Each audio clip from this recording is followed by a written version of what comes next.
Take 4. Last attempt. I forgot to plug in my microphone. My name is Brian, and this is my first YouTube video for the vinyl community.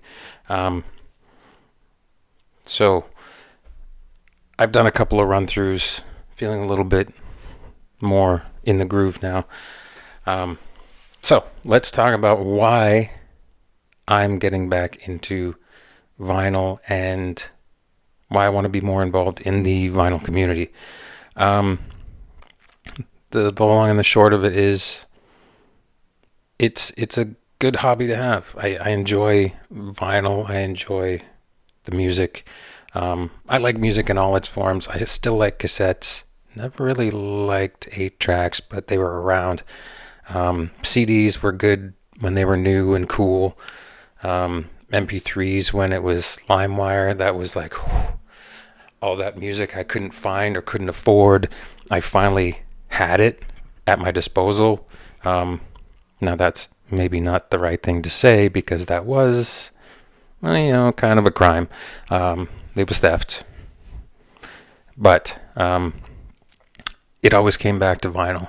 Vinyl was always the preferred form for me. I liquidated, I got rid of all my CDs at one point. Once it came into the full-on streaming and digital age, I got rid of all that stuff. But my vinyl records, I never sold. I kept them. So that was a smart thing. I kept them. They were in storage at my brother's house, so I knew they were safe. They were with his records and some of my sister's records. They were safe there. So when the time came that I did get back into vinyl, they were all there. Pardon me. And so getting back into vinyl, there were 2 reasons for that. One was a friend of mine who I ran into, and he said, I'm back into vinyl, and there's a big community for it, and it's really coming back, and you should get into it. And I just said, no, because I'm going to end up buying too much and spending too much and getting, crazy with it, like I did with, a little bit with vinyl the first time around, and then with CDs. I was, ordering 4 or 5 CDs a week. Half a paycheck would go to CDs because they weren't a cheap medium, and there was a lot available. You just had to talk to the guy at your local record store and say, can you get me this and this and this and this? And he'd say, yeah, but it'll cost you. And I didn't care. I did, but the desire for the certain CD was greater than the common sense. And then the other thing that really got me back into it was I found a turntable. Now, how that happened was I had lived overseas for 15 years, and I had moved back to Canada and was living at my sister's house. And I left my sister's house to go run some errands. And about 3 doors down from her house, there was a junk pile, like spring cleanup, And in that pile, I noticed a turntable. So I was going to do errands, so I drove by and I thought, okay, if it's still there when I come back, I'm going to go check it out. So when I drove back, took a look, turntable's still there, parked the car, walked down, and looked at the turntable, and it was an Technics SL 1950 in pretty decent shape. It was dirty, but it didn't look like it had been abused. The lid had some scratches on it, but no breaks, no gouges, no missing pieces. So I took it home and plugged it in to check the mechanics, and it worked. So after that, I was kind of off to the races. Now, at that point, I still had some other stereo equipment at my brother's house, so I went and picked up my amp and my stereo stand and my speakers and put that all back together and grabbed my vinyl. And my brother said, well, you might as well take mine too. because he wasn't using vinyl anymore. So I had all my vinyl, all his vinyl, and there was a record store in town. So I started spending too much time there. But yeah, that was basically how I got back into it. Now the reason for the channel, there's two reasons for that as well. One is just to be more involved, directly involved in the community. I mean, being a buyer and a seller of music, that means you're part of the vinyl community, but doing something like this means you are a bigger part of it, I guess. You're taking a more active role in it. You're being more global with it, because if you're on YouTube, you could be seen by someone on the other side of the world who has the same kind of feelings about vinyl that you do. So that's my first reason for first and primary reason. The other reason is I've been buying too much vinyl. I still want to be involved in the vinyl community, but not just with buying records and going to record shows and going to record stores and going to record fairs and going to garage sales and looking for vinyl. There's other ways to be involved than just being the consumer, which is what I'm trying to do now. The reason I say that is because lately I've been buying things that, I wouldn't have bought otherwise. Buying stuff that's low quality, buying things that are in worse condition than I would usually accept. So, for an example, I'm going to show you a record right now that I should not have bought.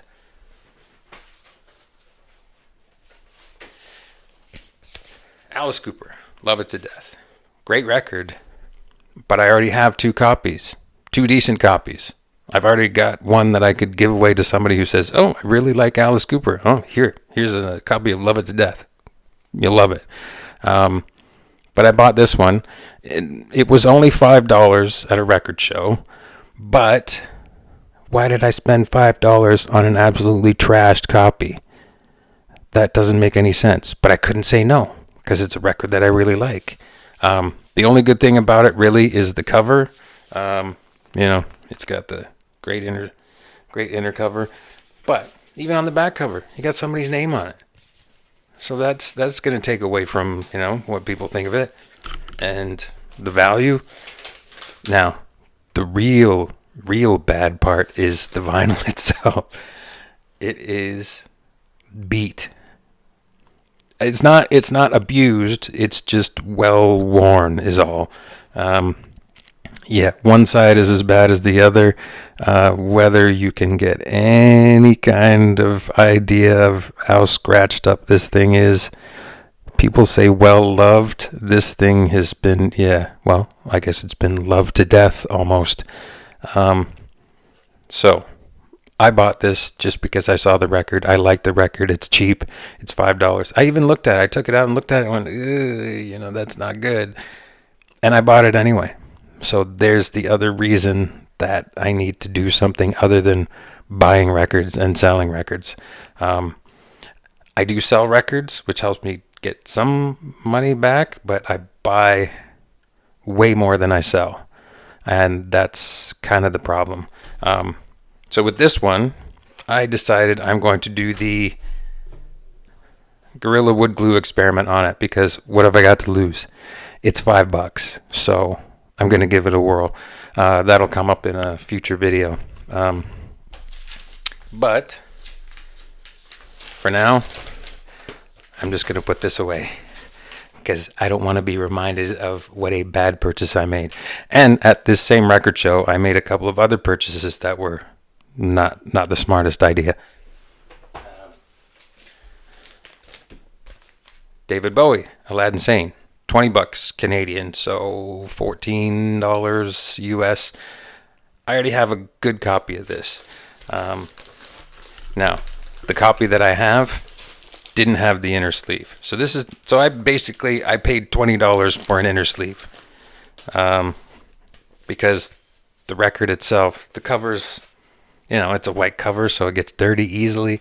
It's got a sticker I don't know why there's a sticker there, but there's a sticker. Is that a little Lulu sticker or something? I don't know. Dirty on the back, ring wear, worn corner, worn spine. What the hell was I thinking? I don't know. But the vinyl is decent, but not a $20 purchase kind of decent. It's okay. I can probably give this one away to someone, and they would appreciate it if they didn't have it. And it's a decent copy, but it's not great.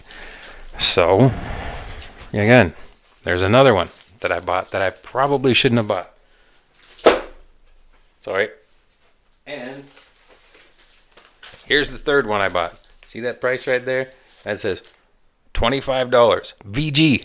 It's a VG copy, and it's $25. And I paid that because I've been trying to find a copy of Caressive Steel for a while.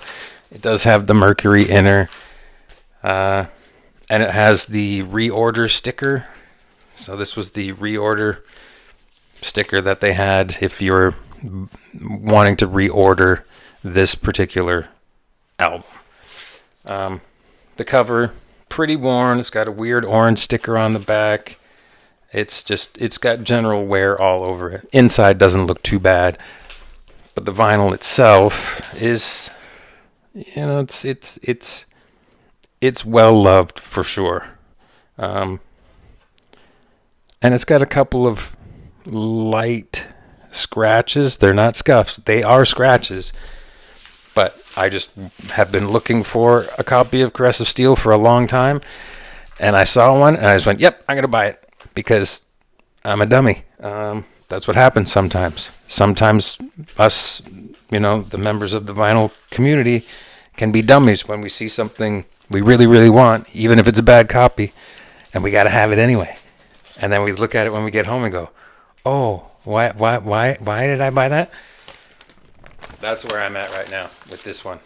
But it still plays, and I do still like it, and I am glad I have it, but not $25 glad that I have it. $10 I would have been really happy with. $25, nah. No.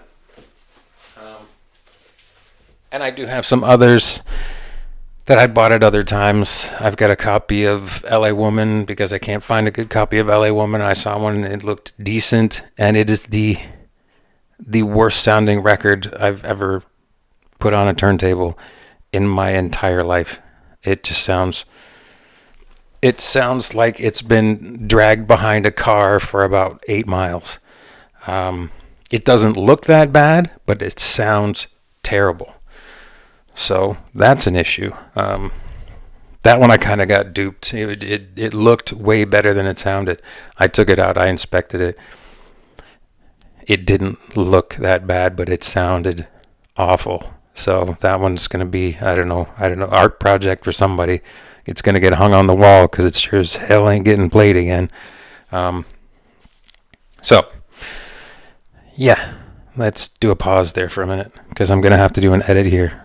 Actually, no, I'm not going to do that because I'm not good at editing. That's another thing I wanted to talk about. I'm old. I don't know how to do the edits. I don't have experience with these things. So I'm going to have to figure that out as I go. Like every YouTuber says, they look back on their first few videos and they laugh because they're so bad, because they're so, lacking. Well, that's what mine's going to be as well. Because I'm just going to do like a one-shot on this. I'm just going to let it run, and I might repeat myself. I might come back around to things. I might lose my train of thought. I will definitely lose my train of thought now that I think about that. And I will say way too many times, which is something I really need to pay attention to because it's a very easy thing to do. Pause, don't say That's what you need to do. Just pause. So next, I'm going to talk about influences. Artists have influences. Buyers have influences. What makes you a fan of certain music? Well, it's usually the people around you or the situation you're in. So I had older siblings Well, I still have older siblings. They're not dead. They're alive. I still have them. But I'm saying when I was at home and a kid, I had older siblings. One was 10 years older, one was 9 years older, one was 6 years older. So their musical taste kind of, comes down to me. My sister was more into pop stuff, disco stuff. My oldest sister, that is, was the pop and disco. Lots of Bee Gees, she bought 45s too. More than anybody else. She would buy singles. She would go and buy 7 singles instead of my brother would buy an album. My sister would buy 7 singles. There I go again. And I just really needed to drink some water, which I would probably edit out if I knew how to edit, but I don't, so you see me drinking water. But there's nothing wrong with drinking water. Drink water on camera. Encourage people to hydrate. So, back to influences, and yes, my sister being into disco and the Bee Gees, Donna Summer, all that kind of stuff, and whatever's pop, whatever was on the radio. And then my brother that was into the heavier stuff and Judas Priest and Deep Purple and all that kind of stuff. But gladly, I kind of picked up both. I didn't just choose one or the other. So I liked Screaming for Vengeance, but I also liked Spirits Having Flown by the Bee Gees. And I'm still like that. There's still some disco was not that bad. Disco was a great thing. But so is heavy metal. They can both be very good at the same time. That's kind of how I approach it. There's very few types of music that I really don't like, or don't enjoy. I can always appreciate the talent, the skill. I'm not even going to talk about the types of music that I don't like. Well, not today anyway. It's too early for that. Don't want to turn off too many people. But yeah, there's always skill involved in whatever type of music is being made. Different types of skill is required to do different types of music. So I always appreciate it, but I don't always like it. But I did have that weird mixture of disco and hard rock heavy metal. So yeah, that was kind of a good thing. I'm really happy about that, actually, because I don't want to be just on one track. And when I go to a record show or a record store, I'm not just looking for one thing. I'm looking for anything. Anything that's interesting, anything that's cool, anything that reminds me of when I was a kid. So let's move on and talk about the records I had when I was a kid, which was kind of weird because I had those older siblings. I didn't have a lot of kids' records. Like, I had one Disney record when I was a kid that I played a lot, and I really liked it. But I was into more, not mature, but music for older people earlier on. Like, the kids that I would go to school with would bring Raffi records or would bring Disney records or mini pops, and I would bring my brother's Judas Priest record or my sister's Blondie record or things like that, because that's what I heard all the time. I didn't play the kid music other than that one Disney record. After that, it was a lot of Led Zeppelin and Peter Frampton. Frampton Comes Alive was huge when I was just a little kid, so that's kind of what I heard. That's what I listened to, and I didn't really miss the kiddie music. I just didn't get the kiddie music. Why would I want to hear a 9-year-old singing White Wedding when I can listen to Billy Idol sing White Wedding? It didn't make any sense to me. It just frustrated me. Even the TV commercials would just anger me. It's like, what why? What possible reason is there to have 9-year-olds singing songs that sound terrible when you can just listen to the real one? But I guess it sold a lot of records, so somebody made out like a bandit. But yeah, that was the musical influences. I guess that's probably enough to talk about for an introduction. Now I guess I'm supposed to say like and subscribe. Again, I'm old. I don't know why you have to like. I don't know why you have to subscribe, but I do get comments. That's the thing that I'm interested in. Comments and questions, and anybody who can give advice on here's what you can do to make your videos not suck. That would be really helpful. That would be really good. I would really appreciate that. Don't just tell me I suck. Tell me why I suck so I can not suck the next time. And can I say suck one more time in this video? Probably will say it again at some point. But that's what I want, is the comments, the questions, and information. If you know something that I don't know, let me know.